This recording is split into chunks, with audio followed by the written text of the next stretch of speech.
म्हणजे माझं टेन्शन. मला बिझनेस मधली सगळीच कामं आवडतात, फक्त ते तुमचं बाजार समित्यांचं राजकारण ते सोडलं तर मला सगळं सगळं आवडतं.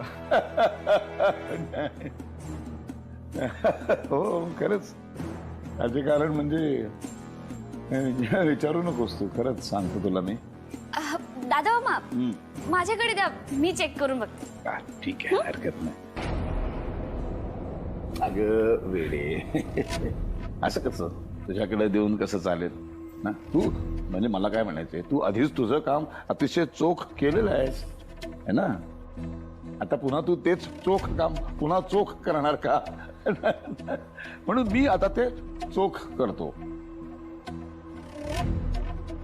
तुला बक्षीस देईन या कामासाठी. हो दादा मामा, काय आहे बक्षीस?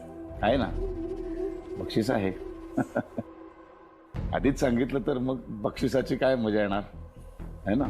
बक्षीस देणार, ते बक्षीस बघितलंस ना की तूच म्हणशील अरे काय छान बक्षीस आहे. तेव्हा तुला कळेल किती छान बक्षीस आहे ना, तेव्हा मलाही कळेल. हो मग सरप्राईज आहे असं म्हणा ना. वाक्यांची एवढी लांबवण कशाला लावताय? हे पण ही बरोबर बोलते. पण काय आहे माहितीये का वैजयंती, कधी कधी असं एका शब्दात सांगण्यापेक्षा जरा लांबड लावली की मजा येते सगळ्यांचे चेहरे बघायला है ना. लगेच बघा ना तुमच्या सगळ्यांचे असे कान टवकारले की दादा असं का बोलतायत है ना, हेच मला होतं.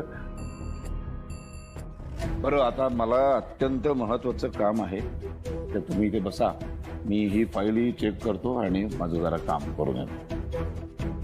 ह्या फाईलची जबाबदारी माझी.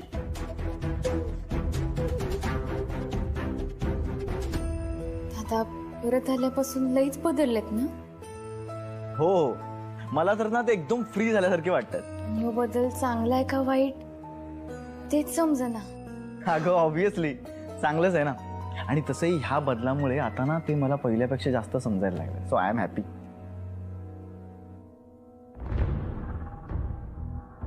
मी त्यांना पहिल्यांदाच बघते असं वाटायला लागलंय मला. त्यांच्यातले बदल ना मला संभ्रमात टाकतायत.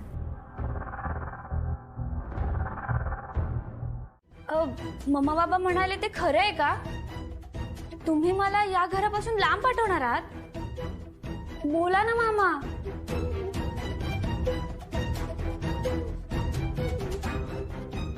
अच्छा, तुम्ही जप करताय.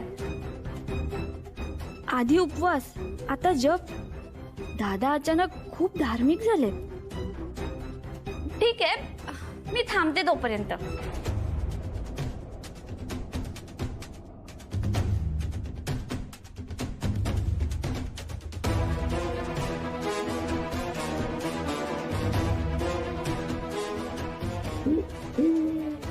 नाही चालेल, तरी मी थांबते.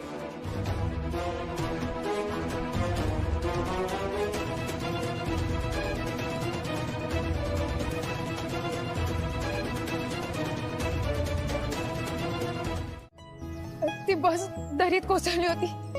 तू ठीक आहेस नरेश? तुला काही झालं नाही ना? नशिबाने असं झालं की मी जी बस पकडणार होतो ती 2 तास लेट होणार होती, म्हणून मी दुसरी बस पकडली.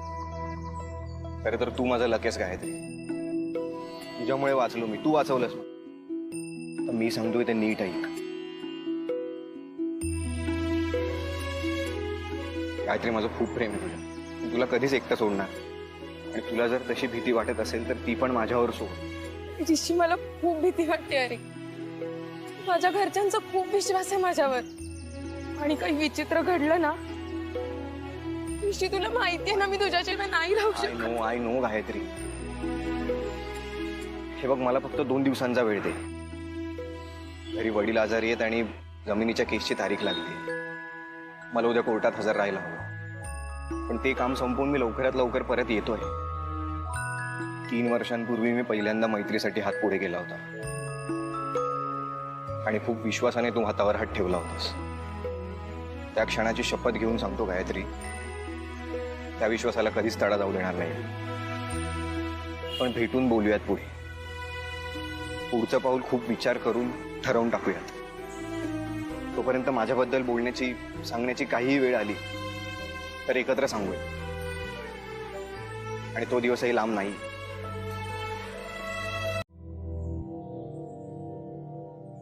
गायत्री,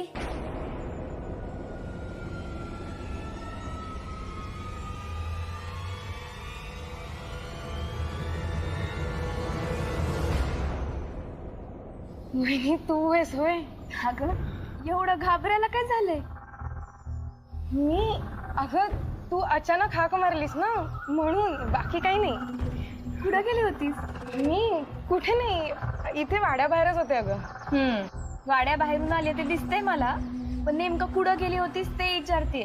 नेमकं असं नाही ग, पाय मोकळे करायला गेले होते सहजच. बहिणी असं का बघतीयस? म्हणजे खोटं बोलतो ना, आपला चेहरा असा बदलतो, तेवढा तुझा चेहरा ओळखते मी. काय सांगणार आहेस ना? खोटं नाही, असं काही नाही बोलत आहे मी. गायत्री बघ, भाऊ काका सांगत होते रात्रभर काल तुला झोप नाही लागली. मी पण आल्यापासून बघते तुझा चेहरा तुला वाटतच नाहीये. माझ्यासमोर 2-3 वेळा तुला फोन आले आणि तू अचानक कुठेतरी निघून गेली. गायत्री, काही झालंय का? हे बघ, कच्चं पक्क अवघड सोपं जे असेल ते सांग. मी तुझ्यासोबत कधीच काही चुकीचं घडू देणार नाही. पुढचं पाऊल खूप विचार करून ठरवून टाकूया. तोपर्यंत माझ्याबद्दल बोलण्याची, सांगण्याची काहीही वेळ आली तर एकत्र सांगूया. आणि तो दिवसही लांब नाही. आता सगळंच अर्धवट आहे. मुक्ता बहिणीला आत्ताच काही सांगणं चुकीचं ठरेल. देवावर भरोसा आणि ऋषीवर विश्वास ठेवायला हवा. गायत्री, अगं मी काहीतरी विचारते तुला, लक्ष कुठे? अगं ते काही नाही ग, कॉलेजचं टेन्शन आहे. टेस्ट पण जवळ येत आहेत आणि माझा प्रोजेक्टही कम्प्लीट नाही झालाय ना अभ्यास झालाय, त्याचं टेन्शन आहे जरा. एकतर दादांनी खूप विश्वासाने मला फॅशन डिझायनिंगच्या कोर्सला ऍडमिशन घेऊन दिली आहे आणि त्यात पण मी फेल झाले तर त्यांचा विश्वास तुटेल ना, याच गोष्टींचं टेन्शन आहे अगं, बाकी काही नाही. तुला अजून खोटं वाटतंय का? नाही, तू म्हणतेस ना, ठेवते मी विश्वास. पण काही असेल तर मला सांग, लपवून ठेवू नकोस. हे बघ, लपवून ठेवून काही होणार नाहीये. संकट कसंही असलं ना तरी तुझी मुक्ता वहिनी कायम तुझ्यासोबत आहे, हे लक्षात ठेव.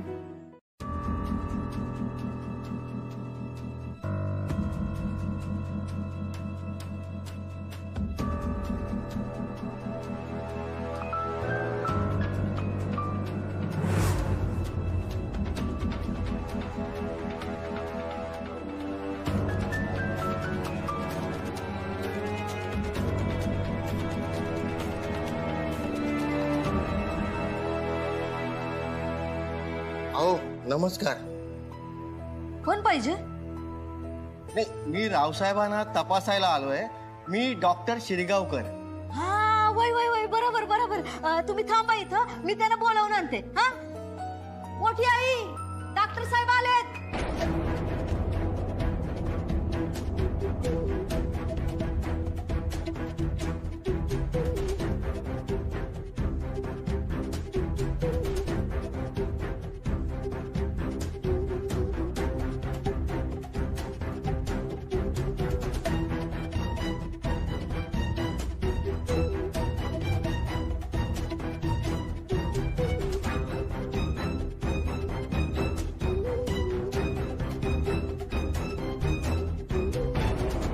वाट लागली, विषय संपला, लोचा झाला.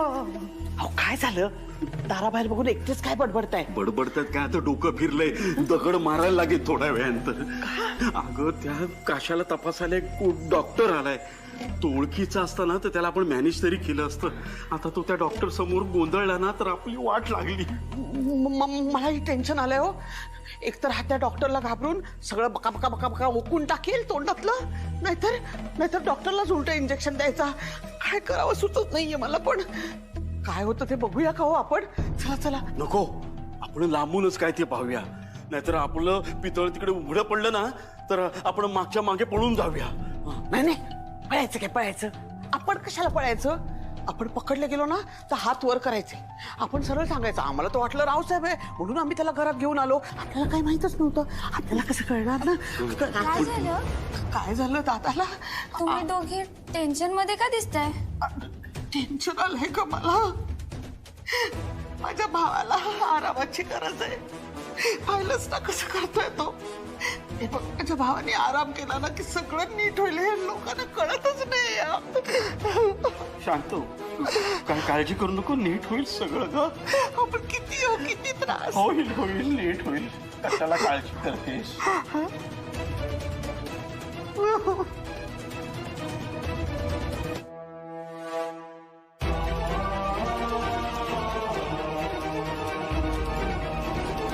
नक्की काय झालं असं दादांना?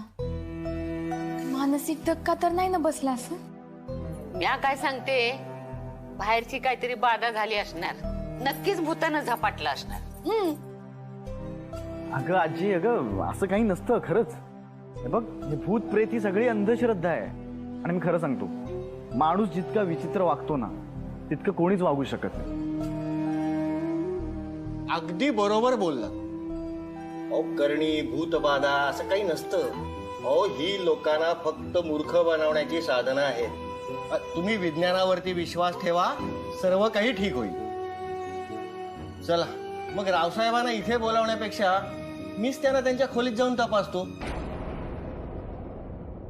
पण दादा मामा तर त्यांच्या रूम मध्ये नाही आहेत.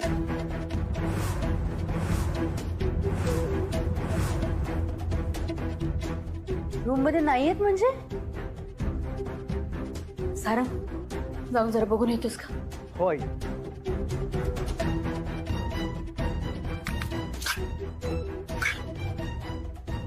काशी कुठे गेला? तो बहुतेक डॉक्टरला बघून पळून गेला. डॉक्टरला? म्हणजे पण तुम्ही काळजी करू नका, मी आहे ना. म्हणजे काही जरी असलं तरी आपण त्यावर इलाज करू.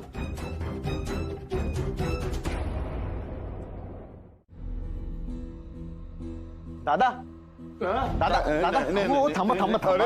हो, दादा तुम्ही इकडे काय करताय? हो डॉक्टर आले तिकडे, सगळे शोधताय तुम्हाला. तेच म्हणतोय मी, डॉक्टरला कशाला बोलवलं तुम्ही? डॉक्टरना परत पाठवून दे. हो दादा, ऐकून घ्या माझं. हे बघा, मला माहिती आहे तुम्ही एकदम ठणठणीत आहात. फक्त एकदा आमच्या समाधानासाठी डॉक्टरला तपासू द्या ना. पण मला हे कळत नाही, मला विचारल्याशिवाय तुम्ही डॉक्टरला का बोलवलं? मी काय तुम्हाला अशक्त वाटतो? अरे आता मला मैदानात उतरवा, कुस्तीच्या 2 पैलवान लोळवतो की नाही बघा. या माझ्या पोरापेक्षा जास्त खाऊन दाखवतो मी. नाही काय वाटलं का तुम्हाला? हो दादा, आम्हाला तुमच्या ताकदीबद्दल अजिबात शंका नाहीये. पण मी काय मग उगाच काहीतरी सांगायचं नाही. मी डॉक्टरना दाखवणार नाही, आधी सांगून ठेवतो. मी जे काय सोसले ना ते तुम्हाला माहित नाही अजून. अहो दादा, तुम्ही सोसले म्हणून तर आम्ही बोलतोय. आणि तुम्हाला आता मायावर पण विश्वास नाही का? हे असं होतं. मी हिला नाही म्हणता येत नाही. मी तुला नाही म्हणणार, पण मी तुझ्यासाठी येणार नाही, पोरीसाठी येणार. हिच्यावर माझा सर्वात जास्त विश्वास आहे. ठीक आहे. त्यांचं मन, त्यांच्या भावना सांभाळा. मी त्यांना बोलवतो. रावसाहेब,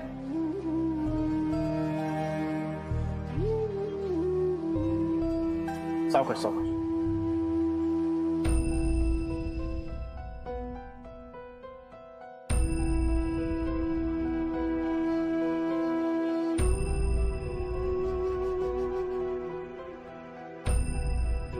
वैजयंती, मुक्ता, सारंग व्यवस्थित आहे. काळजी करू नका. डॉक्टरांना त्या बाहेरच्या गेट पर्यंत सोडून ये. हो दादा. आणि तिथंच त्यांची फी देऊन टाक. हो दादा. माझ्या अपरोक्ष डॉक्टरनी तुम्हाला सगळ्यांना जे काही सांगितलंय ते तितकं खरं नाहीये. ते सगळं अर्धवट आहे. माझ्या बाबतीत जे काही घडलं ते आता सगळं मी तुम्हाला सांगतो.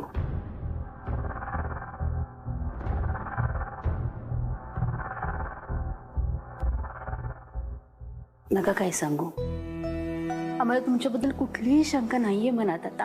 आणि दादा, आमचा तुमच्यावर विश्वास आहे. आम्हाला सगळ्यांना तुम्हाला बरं होताना पाहायचंय. तुम्ही काळजी नका करू, आम्ही सगळे मिळून तुमची काळजी घेऊ, तुम्हाला जपू. काय दुर्दैव आहे, काय वेळ आली माझ्यावर. मी तुमची काळजी घ्यायची, तुम्हाला जपायचं, तर तुम्हीच सगळेजण मला जपताय, माझी काळजी घेताय. चालायचंच. अहो असं का बोलताय तुम्ही? एक कुटुंब आहे ना आपलं, मग कुटुंबामध्ये प्रत्येकाने प्रत्येकाला मदत करायचीच असते, आधार द्यायचाच असतो, असं नका म्हणू. हो. मी सगळी माझी माणसं आहात. माझ्या बाबतीत जे काही घडलं ते सगळं मला तुम्हाला सांगायचंय, मोकळं व्हायचंय. आता हे बघा, तुम्हाला जे वाटतंय ना ते बोला प्लीज. त्या कांताला मी त्या दिवशी बडवला आणि तिथून निघालो मी, तेवढ्यात कोणीतरी पाठीमागून धाडकन लोखंडी शीग मारली मला. मी खाली कोसळलो. नंतर काय झालं मला कळलंच नाही. एका गाडीमध्ये कोंबलं मला आणि घेऊन गेले एका अज्ञात स्थळी. आणि काय नाही, तिथे बांधून ठेवलं. मला कळायचं ना मी कुठे आहे. आणि खूप मला त्रास दिला, खूप म्हणजे खूप अत्याचार केले माझ्यावर. मला मारायचे, झोडायचे, रात्र झोपू द्यायचे नाही. मी निर्व्यसनी आहे, त्यांना माहित होतं. त्याच्यामुळे मला मुद्दाम म्हणून माझ्या तोंडामध्ये तो तंबाखू असा कोंबायचे. अरे देवा. दारू पाजली. हा? माणसं आहेत का हैवान? त्या हैवानच्या पेक्षा घाणेरडी माणसं. एवढंच नाही, असं पाण्याची गुळणी करून माझ्या तोंडावर फेकायचं. जेवायला द्यायचे नाही, उपाशी ठेवायचे 2-2 दिवस. काय विचारू नको. सिगरेटचे असे चटके द्यायचे, बिड्यांचे चटके द्यायचे. खूप खूप छळ केले त्यांनी, माझे खूप छळ केले.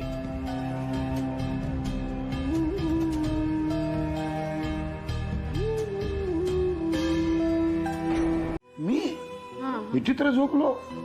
अरे देवा, नकळत झालं असणार. खरं सांगू तुम्हाला, हे सगळं मी काय करतोय म्हणजे बका खातोय, विचित्र झोपतोय, काय बडबडतोय, माझं मलाच कळत नाही आता. अहो कसं कळणार दादा, हे सगळं तुमच्या नकळत घडतंय. खरं सगळं नकळतच घडतंय, म्हणून तर असं झालंय. तुम्हाला सांगू मी, मला ना इथे आल्यापासून अशी सगळी तुम्ही माणसं ना मला पहिल्यांदाच भेटताय असं वाटते. म्हणजे मी वैजयंतीला पहिल्यांदाच भेटलो, या मुलाला भेटलो पहिल्यांदा, असंही पहिल्यांदाच बघतो. हे काय पहिलंच ते सोडा, हे आहे ना, हे सगळे पडदे, खिडक्या, हे सगळं, हे बाथरूम, दरवाजा, वाडा, नाडी, सगळं मला असं वाटतं मी इथे पहिल्यांदाच आलो. हे मी पहिल्यांदाच बघतोय, कधी बघितलेलंच नाही. आता बरं झालं तुम्ही तुमचं मन मोकळं केलं. नाही, पण आता मी कामाला लागणार. मी कामाला लागलो. कामात एकदा मी स्वतःला बुडवून घेतलं की सगळं तो जुना दादा परत येणार. रावसाहेब सगळं आठवायला लागेल मला बरोबर. तुम्ही नका काळजी करू. तर आता मला थोडं काम करायचंय. झोपायच्या आधी काही कामं उरकायची आहेत. कामाला लागल्याशिवाय, कामामध्ये बुडवून घेतल्याशिवाय तो ओरिजिनल रावसाहेब येणार नाही.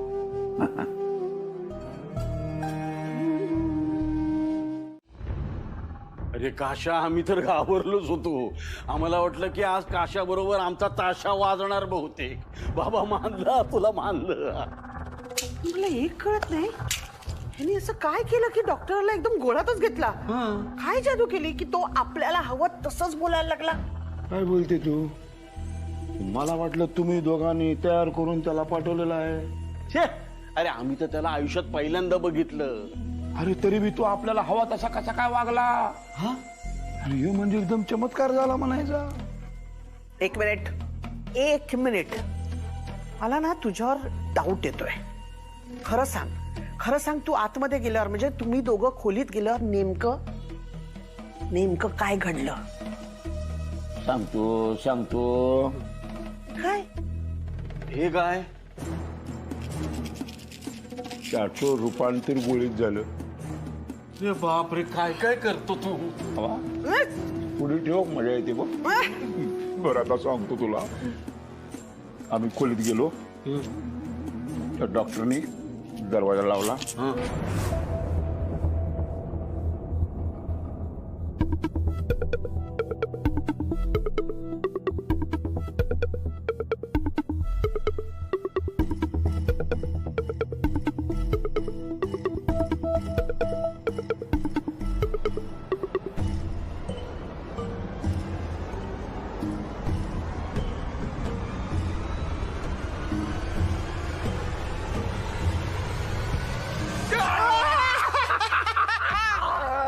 माझ्या शिरप्या. काय बस बस, काय भारी ऍक्टिंग केली राव तू. अरे या ऍक्टिंगच्या तर जोरावर भल्या भल्यानं गंडवलंय.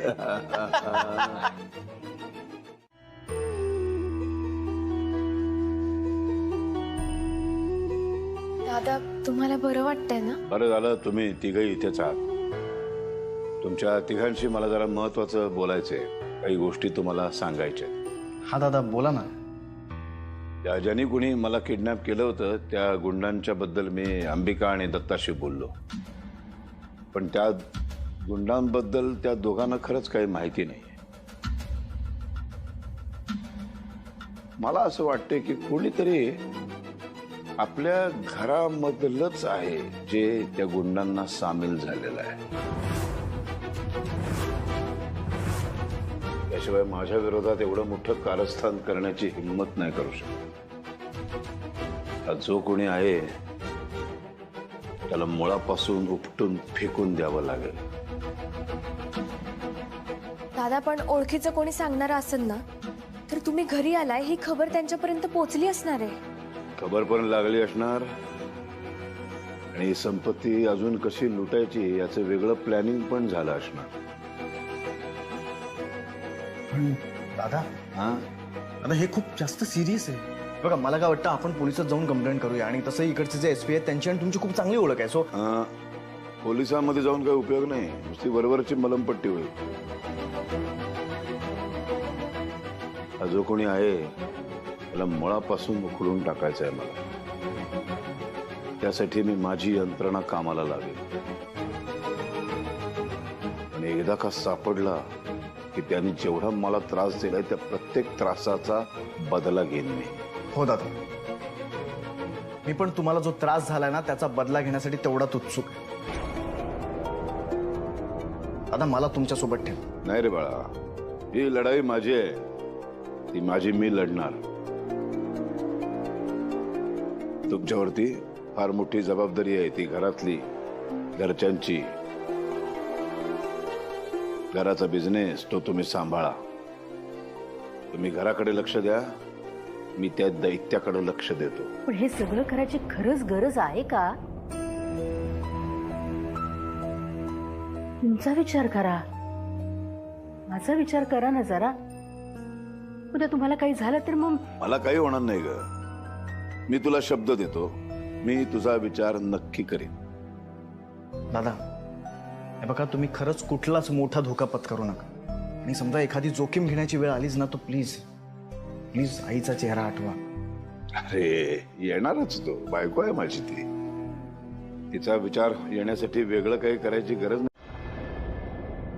वय ह्या पैशातून आपण सुनील आणि भक्तीसाठी एखादा छोटा व्यवसाय बसवून देऊयात का?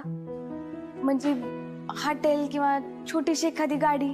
एकदम परफेक्ट बोललीस तू मुक्ता. बघ म्हणजे आपल्यामुळे जर एखाद्याच्या संसाराला हातभार लागत असेल तर त्यापेक्षा दुसरा आनंद काय. पटलंय मला, कर तू तसं.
तर आपण सगळ्यात आधी भक्ती आणि सुन्याचा विषय मार्गी लावू. तुला अजून काही वाटतंय? माही अजून एक अशी इच्छा आहे की मिळालेल्या पैशातून या घरासाठी पण काहीतरी करायचंय. मुक्ता, ह्या घरात तर सगळंच म्हणजे अहो, मला माहित आहे ह्या घराला पैसे अडक्याची धनधान्याची काहीच कमी नाही आणि कधी काही पडू पण नाही. पण तरी माई यशाची आठवण म्हणून एक खारीचा वाटा उचलायचा आहे. काय म्हटलं मुक्ता, तू जो विचार करशील तो योग्यच करशील. मग तुला जे वाटतं ना ते बिनधास्त कर. भय, पण तरी तुम्हाला सांगणं मावं कर्तव्य आहे ना. तर ह्या पैशातून मला असं वाटतंय की एखादं मोठं. काय झालं? मुक्ता, मला वाटतंय आपल्या घरात स्वयंघोषित डिटेक्टिव्ह आणि बातमीदारांची संख्या तर खूपच वाढत चालली. चल आपण आपल्या रूममध्ये जाऊन बोलू. ही माझी मुलगी मंजू. तरी मी तुम्हाला सांगत होतो, पण तुम्ही विश्वासच ठेवायला तयार नाही. अहो, मला चोर काय म्हणालात, मारायला काय आलात. एवढ्या अंगावर धावून जायची काहीच गरज नव्हती तुला. डायरेक्ट कॉलरला हात घालायचा. हा, जरा सबुरीने घ्यायला शिक. आणि कुठल्या अँगलने दिसतात ते तुला चोर? इथून पुढे आपल्या पोरीचा हात पकडून ठेवत जा. पुन्हा जर घरात घुसलास ना. युवराज, निघस तू.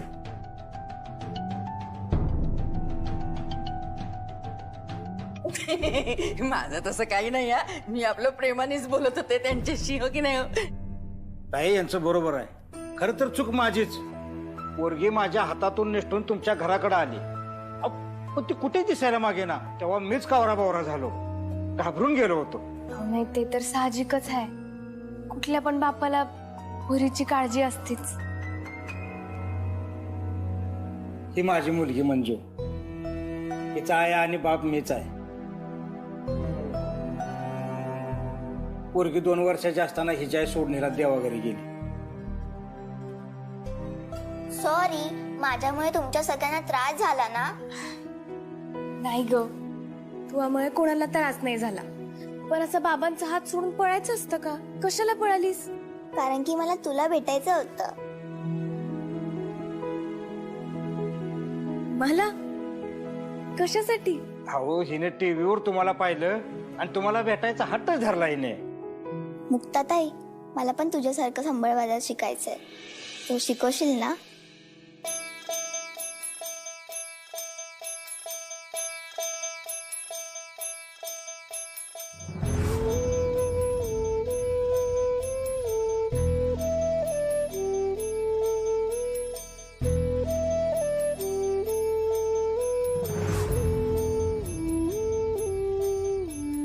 सांग ना, तू शिकवशील ना मला?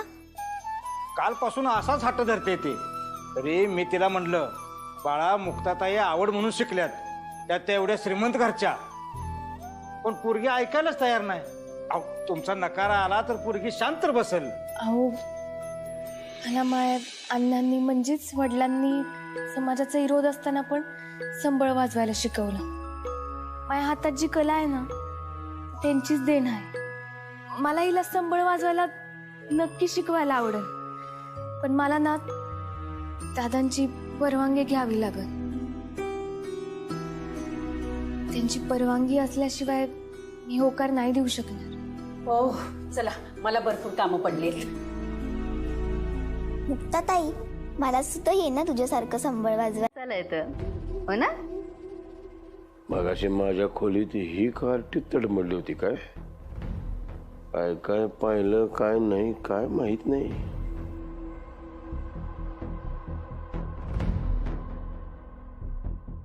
कोण आहे ते? म्हणजे काय काम आहे? दादा, हे अजय शेळके आणि ही त्यांची मुलगी मंजू. नमस्कार. तिला मायाकडून संबळ शिकायचंय. फक्त त्यासाठी ती इथपर्यंत शोधत मला घरी आली आहे. मला पण तिला शिकवायची इच्छा आहे, पण तुमची परवानगी असेल तरच. म्हणजे ज्यावेळी सगळे घराबाहेर जातील ना, त्यावेळेला शिकवत जाईल. म्हणजे कोणाला त्रास नाही होणार, तुम्हाला पण त्रास नाही होणार. म्हणजे मी एकदम नरमलोय असं युवराजच्या टीमला वाटणार आणि ही भोचक पोरगी सारखं सारखं घरात येणार. गोंधळच आहे.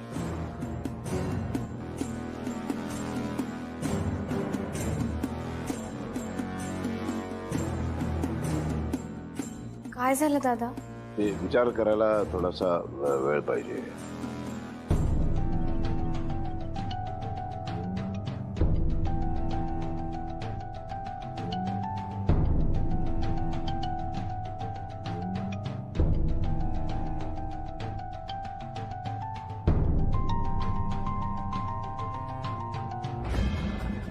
हो, तब्येत बरी नाहीये का तुमची? मला काय झालंय झाड भरले? ये ते डॉक्टर आले होते ना माग, त्यांनी ते बीपी आणि मन असं शांत राहावं म्हणून या गोळ्या दिल्या. अच्छा, तर मग या मुलीला संभळ शिकायचं आहे ना? काय नाव काय? मंजू. मंजू. का शिकायचंय? कशाला कशाला शिकायचंय? मला आवडतं. दादा, तुम्हाला हे आवडलेलं नाहीये का? हा, असं काही नाही, असं काही नाही. आवडलं नाही असं नाही. मुक्ता, अगं तुझा इंटरव्ह्यू घ्यायला प्रेस आणि मीडियावाले आले.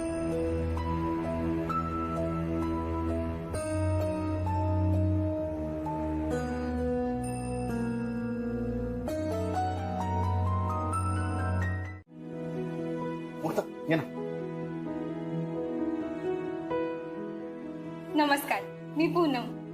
सगळ्यात आधी तुझं खूप खूप अभिनंदन.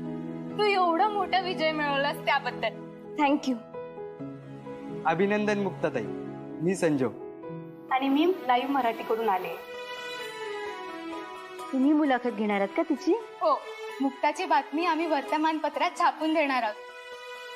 शिवाय सोशल मीडियावरही टाकणार आहोत. लोकांना मुक्ताबद्दल जाणून घ्यायची खूप इच्छा आहे आणि ती इच्छा आम्ही पूर्ण करू. ग्रेट. नाही, खरंच याची गरज होती. म्हणजे मुक्ताने एवढी मोठी स्पर्धा जिंकली आहे, पण काही कारणांमुळे तिला मीडिया समोर येता आलं नाही. रिअली थँकफुल टू यू की तुम्ही आलात. मुक्ताताई, आता तुम्ही लईच फेमस होणार आहात बघा. चला चला चला, आता असंच बसू नका, तयारीला लागा. तुम्ही रेडी झालात की सांगा, आम्ही रेडीच आहोत. अहो, मी काय म्हणते, मुलाखतीच्या वेळेला आपण आजी भाऊ काकांना पण बोलूयात का? मी बोलवतो.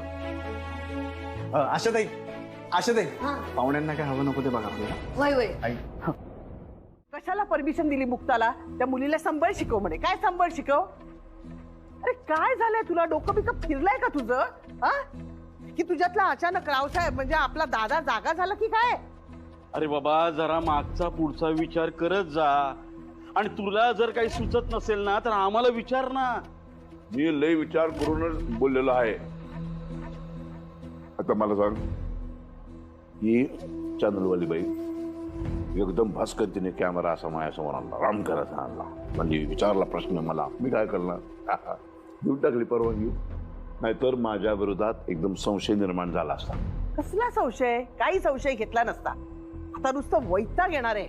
आधी एक संबळ वाजायचा, आता 2-2 वाजणार. म्हणजे डोक्याचा फार चेंदा मेंदा करून टाकणार. आणि ह्याने आधीच परवानगी देऊन टाकली आहे, आता परवानगी मागे घेतो असंही सांगता येणार नाही.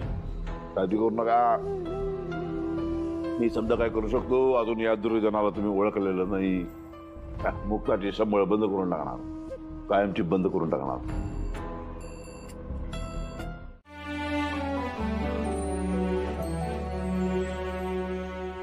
दादा, आजपासून मी मंजूला संबळ वाजवायला शिकवणार आहे. खरं तर मीच मला नव्याने जगायला शिकवते असं वाटतंय. तुमच्या पाठिंब्याशिवाय हे शक्यच झालं नसतं.